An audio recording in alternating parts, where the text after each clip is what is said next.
Hello everyone, मैं पुष्पेंद्र आप सभी का वेलकम करता हूं आपके अपने प्लेटफॉर्म पे। आज हम बात करेंगे टीजीटी की ट्रेंड ग्रेजुएट टीचर की कि उसमें किस तरीके का सिलेबस आता है और कैसे आप उस सिलेबस को टैकल करके अच्छे मार्क्स ला पाए, सिलेक्शन ले पाए। तो चलिए डिस्कस करते हैं। देखिए, ये जो पेपर है ये आपका कैसा है, रिटन है, pen and paper based paper होने वाला है। सारे क्वेश्चन आपको एमसीक्यू मल्टीपल चॉइस वाले क्वेश्चन मिलने वाले हैं। टोटल नंबर आप क्वेश्चंस की बात करें तो 125 क्वेश्चन होंगे। हर एक क्वेश्चन आपका 4 मार्क्स का होगा, 4 मार्क्स का होगा। इस तरीके से जो टोटल पेपर होगा वो 500 मार्क्स का होगा।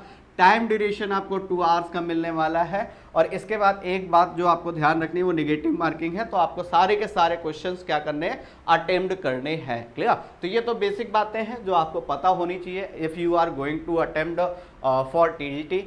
तो देखिए, अब हम बात करते हैं इसके सिलेबस की। सिलेबस को थोड़ा समझ लेना बहुत ज़रूरी है, क्योंकि एक स्मार्ट स्टडी यही होती है कि आप जिन सेक्टर से जहाँ से क्वेश्चन उठ रहे हैं वहाँ पर आप फोकस करें। और इन सबको बताने से पहले, सिलेबस को बताने से पहले मैं आपको एक छोटी सी बात बताता हूँ। अगर आपको नहीं पता है किस तरीके का पेपर आता है एग्जाम में, तो आप सबसे पहले इस पर फोकस करें। प्रीवियस ईयर जो भी सेक्टर है उसको उठाइए और उसमें सबसे पहले प्रीवियस ईयर को सॉल्व करिए, तब आपकी बेहतर परफॉर्मेंस कर पाएंगे आप। तो देखिए, यहाँ पर आपका जो टीजीटी का सिलेबस है 2 पार्ट में डिवाइड होता है। एक सेक्शन ए है जो कि लैंग्वेज का होगा और एक सेक्शन सेकंड होगा जो कि लिटरेचर का होगा। तो यहाँ पर बात करें सेक्शन फर्स्ट में, तो इसको अगेन 2 पार्ट में डिवाइड करते हैं। एक में आता है आपका अनसीन पैसेज फॉर कंप्रीहेंशन। देखिए, कंप्रीहेंशन कई तरीके का आता है, लेकिन यहाँ पर सिर्फ और सिर्फ आपके एग्जाम में रीडिंग कंप्रीहेंशन आना है, बाकी कोई भी कंप्रीहेंशन नहीं आना है। इस बात के लिए मेक श्योर हो जाइए। और दूसरा अनसीन पैसेज जो बचपन में आप सॉल्व करते हैं, जिसको अनसीन पैसेज के नाम से जानते थे, उसी का थोड़ा सा अपग्रेडेड वर्जन आपको मिलने वाला है। और यहाँ पर आपको कंप्रीहेंशन का एक्चुअल मीनिंग आप जानते हो, कंप्रीहेंड करना। कोई पैसेज दिया गया है उसको कंप्रीहेंड करके आपको क्या करना है, जो आंसर है उनको डिड्यूस करना है। लेकिन यहाँ पर ध्यान रखिएगा कि इसके साथ साथ आपको इसमें इस कंप्रीहेंशन में आपको ग्रामर के क्वेश्चन और साथ ही साथ ग्रामर के साथ साथ आपको वोकैब के क्वेश्चन भी मिलेंगे। तो दोनों के क्वेश्चन आपको मिलने वाले हैं, ग्रामर प्लस वोकैब। तो यहाँ पर कंप्रीहेंशन के क्वेश्चन तो आपको ऑलरेडी देगा, वो एक क्वेश्चन आपको कंप्रीहेंशन वाला देगा। एक क्या मतलब, जितने भी क्वेश्चन देने होंगे देगा, साथ ही साथ ग्रामर और वोकैब के भी क्वेश्चन आपसे पूछेगा। ये टेस्टिंग रहेगी उसकी। दूसरी चीज एक और है, ठीक है, ये इस वजह से और टेस्ट करता है कि आपको ग्रामर और वोकैब की नॉलेज रीडिंग बेस्ड पर है कि नहीं है। ठीक है, जैसे वोकैब ऑन कॉन्टेक्स्ट आप पढ़ते हो, वोकैब कोई कॉन्टेक्स्ट पर कैसे आप उसको यूज कर पाओगे वो चीज आप सीखते हो। ठीक है, दूसरा पार्ट्स ऑफ स्पीच, इसमें अगर आप बात करोगे तो ये पार्ट्स ऑफ स्पीच आपसे पूछता है। नाउन से लेकर के इंटरजेक्शन तक टोटल 8 पार्ट ऑफ स्पीच होते हैं। नाउन है, प्रोनाउन है, वर्ब है, एडजेक्टिव है, एडवर्ब है, प्रीपोजिशन है, कंजक्शन है, इंटरजेक्शन है। इन सभी के बारे में आपको नॉलेज है या नहीं है, इस बात की टेस्टिंग करता है। क्लियर? और अगर आप कॉन्सेप्चुअली चीज़ों को पढ़ते हैं तो एक एक चीज़ बहुत ही ज़्यादा इंटरेस्टिंग है और बहुत ही अच्छी तरीके से आप उसको समझ सकते हो। दूसरा, अगर बात करें स्पेलिंग, तो ये वोकैब का सेक्शन है। क्लियर? इसमें स्पेलिंग टेस्ट आपका आता है। इसी तरीके से पंक्चुएशन अगर आप बात करें तो कहाँ पर कैपिटल लेटर यूज करना है, कहाँ पर फुल स्टॉप यूज करना है, कहाँ पर कॉलन यूज करना है, सेमी कॉलन यूज करना है, ये सारी चीज़ें, कहाँ पर आपको अपस्ट्रॉप लगाना है, एक्सक्लेमेशन मार्क लगाना है, इन सारी चीज़ों की आपको बेहतर अंडरस्टैंडिंग होनी चाहिए। तो ये तो बिल्कुल आसान सा टॉपिक है आपका, कौन सा, पंक्चुएशन। बात करें ट्रांसफॉर्मेशन एंड एग्रीमेंट की, ट्रांसफॉर्मेशन की अगर हम बात करें तो ये जो ट्रांसफॉर्मेशन होता है, ये इसका मतलब होता है बदलना। क्या? जैसे आप एक्टिव से पैसिव बनाते हो, जैसे आप इंटरचेंजमेंट ऑफ डिग्री की बात करते हो, जैसे आप अफर्मेटिव से नेगेटिव बनाते हो, इंट्रोगेटिव बनाते हो। क्लियर? तो वो सारी चीज़ें आप इसी के अंतर्गत पढ़ते हो। और रिमूव टू पढ़ते हो आप, वो भी इसी के अंतर्गत आता है। सब्जेक्ट वर्ब एग्रीमेंट, केवल एग्रीमेंट लिखा है, वैसे पूरा लिखना चाहिए। सब्जेक्ट वर्ब एग्रीमेंट, ये ऑफिशियल सिलेबस है जो आपके उसमें दिया हुआ है, ऑफिशियल साइट में वो सारा सिलेबस है जो हम डिस्कस कर रहे हैं। क्लियर? इसके अलावा भी चीज़ें आपको पढ़नी पड़ती हैं, वो मैं बाद में बताऊंगा क्या इसके अलावा एक्सटर्नल चीज़ें आपको पढ़नी है। एग्रीमेंट की अगर बात करें तो ये पूरा टॉपिक होता है आपका सब्जेक्ट वर्ब एग्रीमेंट। इसको बचपन में आप इंटरमीडिएट में सिंटेक्स के नाम से भी पढ़े होंगे। और सब्जेक्ट वर्ब कंकॉर्ड भी इसको कहते हैं। ये एक्चुअल में होता क्या है, एक सब्जेक्ट का एक वर्ब के साथ क्या एग्रीमेंट हुआ, क्या समझौता हुआ, कि जैसा सब्जेक्ट होगा वैसी वर्ब आएगी, सब्जेक्ट और वर्ब के बीच में ऐसा एग्रीमेंट हुआ। जैसे अगर आप एज वेल एज लगा रहे हो तो उसमें दो सब्जेक्ट कनेक्ट है तो वर्ब किसके अनुसार आएगी। जैसे अगर आप ईदर आर नीदर नॉर से दो सब्जेक्ट कनेक्ट किए हो तो वर्ब किसके अनुसार आएगी। Not only but also say दो सब्जेक्ट कनेक्ट किए हो तो वर्ब किसके अनुसार आएगी। ये सारी चीजें हम किस में पढ़ते हैं, सब्जेक्ट वर्ब एग्रीमेंट में पढ़ते हैं। और अगर बच्चा हम बात करें सब्जेक्ट वर्ब एग्रीमेंट के, तो एक इंपॉर्टेंट बात मैं आपको बताऊं कि ये कोई टॉपिक नहीं होता, दरअसल ये हर एक टॉपिक के दो दो चार चार चीजें एक्सट्रैक्ट करके इस टॉपिक को बना दिया जाता है। यही कारण है इस टॉपिक को हमेशा लास्ट में पढ़ना चाहिए।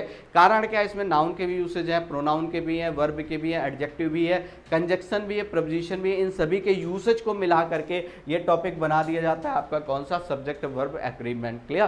तो मेक श्योर अब आपको समझ में आ गया होगा सब्जेक्ट वर्ब एग्रीमेंट में आपको क्या पढ़ना है। Preposition one of the very most important topic और बहुत बेहतरीन टॉपिक जिसको आपको कॉन्सेप्चुअली समझना चाहिए। और अगर आप पढ़ेंगे तो एक एक चीज़ के बारे में हम लोग थारोली डिस्कस करेंगे। अभी मैं आपसे पूछूंगा बेसिक चीज़ें तो आप जगह जगह गलतियां करते होंगे और ये सबसे ज़्यादा कंफ्यूजिंग टॉपिक लगता है बच्चों को और इसमें सबसे ज़्यादा गलतियाँ होती हैं, कारण आप कॉन्सेप्चुअली नहीं पढ़ते हो। चीज़ों को जिस तरीके से टैकल करना चाहिए उतना टैकल नहीं करते हो, आपके पास इंफॉर्मेशन की कहीं ना कहीं कमी होती है जिसके कारण ये चीज़ फेस करते हो।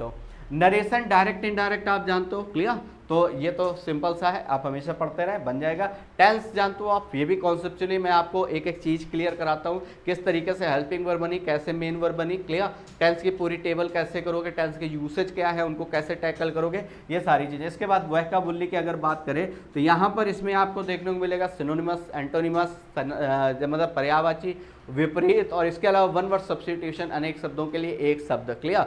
जैसे आप बोलते हो एक ऐसा पर्सन जिसने दो शादियां की हैं उसको आप क्या बोलते हो, बाईगैमिस्ट बोलते हो, डाईगैमिस्ट बोलते हो, दोनों में डिफरेंस क्या होता है। तो इस तरीके अनेक शब्दों के लिए एक शब्द जो लिखते हो उस तरीके के स्टेटमेंट को हम लोग क्या बोलते हैं, उस तरीके क्वेश्चन को वन वर्ड सब्स्टिट्यूशन हम बोलते हैं, क्लियर। तो यहाँ पर अगर आप ध्यान से देखोगे तो ये ग्रामर का सेगमेंट है आपका, ये ग्रामर का सेगमेंट है, ये ग्रामर का सेगमेंट है, ये ग्रामर का सेगमेंट है, ये वोकैब का सेगमेंट है, यहाँ पर ये ग्रामर का सेगमेंट है, यहाँ पर बात करोगे नरेशन, ये भी ग्रामर का सेगमेंट है, ये ग्रामर का सेगमेंट है, और ये किसका है, ये वोकैब का सेगमेंट है, क्लियर।